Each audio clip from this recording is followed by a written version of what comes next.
My name is Anna Huthmaker, and I'm the owner of Huthmaker Violins here in Swanee, Georgia.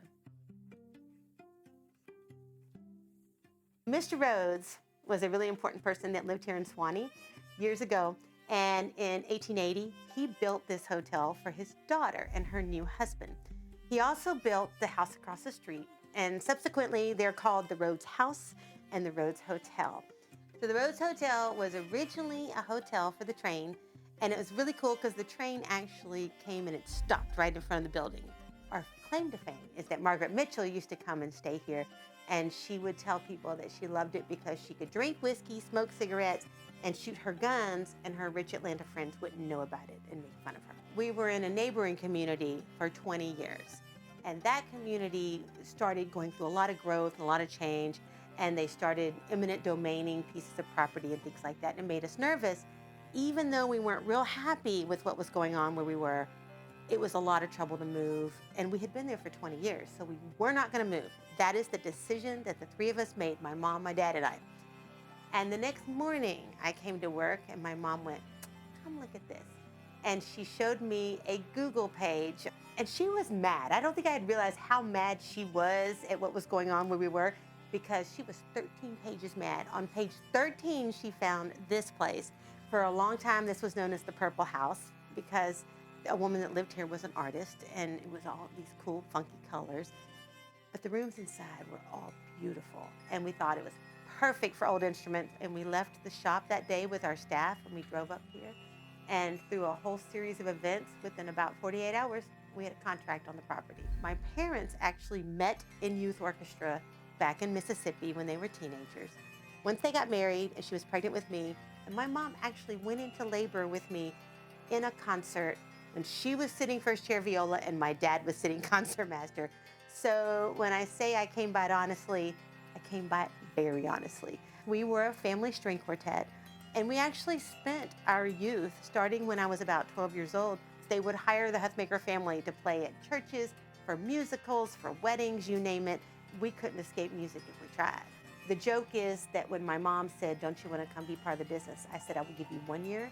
Now it's been 29 years. I'm almost at year 30. We do sales, restoration, and rentals for the bowed string instruments, violin, viola, cello, bass, and their bows.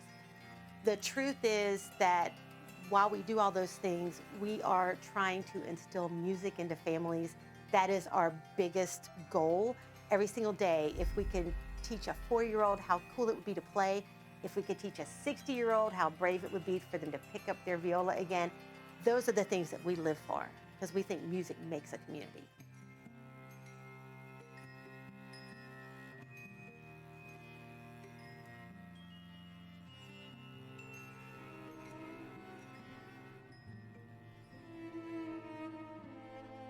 When I started taking classes in bow repair, I quickly fell in love with the technical nature of it, the woodworking, the handworking.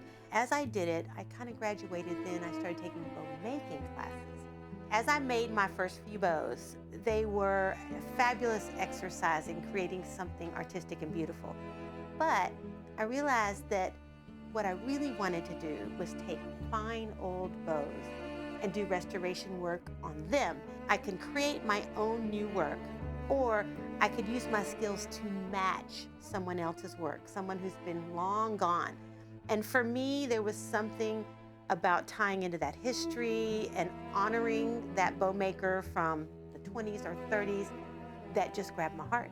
We start with wood from Brazil, and all the finest bows are made of a wood called Pernambuco. It's a beautiful wood that is the perfect combination of strength, flexibility, and responsiveness.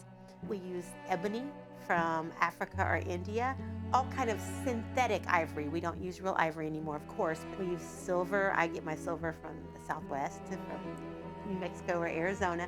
And we use horsehair that comes from all kind of cold places, Mongolia, Russia, you name it.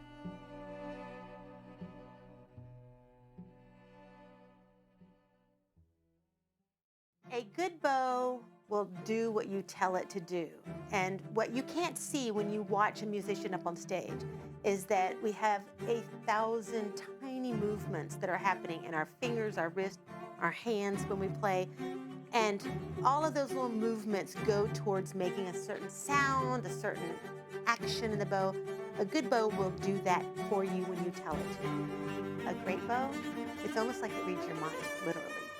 When I play with a really great bow, it makes me a better musician than I have any right to be.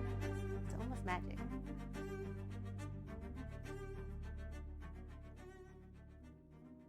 A good luthier is someone that really cares about the work that they're doing on every instrument. I try to treat every instrument as if it was my own. Even if it's, a low-level, inexpensive instrument, I try to do the best work that I can on it for the customer. Hello, my name is Jonathan Simon. I am the manager at Huthmaker Violins. I've been here 13 years. I was born and raised in San Francisco, California, and started playing the cello in 5th grade and played all the way through college. I realized that I wanted to do something that spoke more to sort of the values and the creativity that I enjoyed, and I looked into the luthier thing that someone had mentioned to me many years before. It put together a lot of things that I enjoy: art, music, creativity, working with my hands, building things, and helping others on some level. Working here, it's a family business, so I'm sort of part of the family. A lot of people bring instruments in that have been in their families for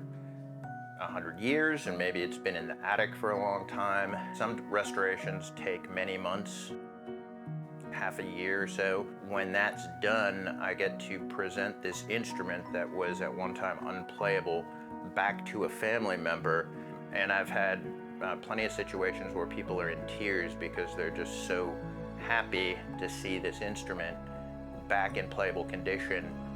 So that's really, really a meaningful aspect of it. Being valued as an employee makes a big difference. We have often been accused of not caring about making money, and we really believe if you follow your heart, the money will come. You can't beat us for passion. You can't beat us for wanting the very, very, very best for every one of our customers, and just wanting them to find as much joy in music as we have.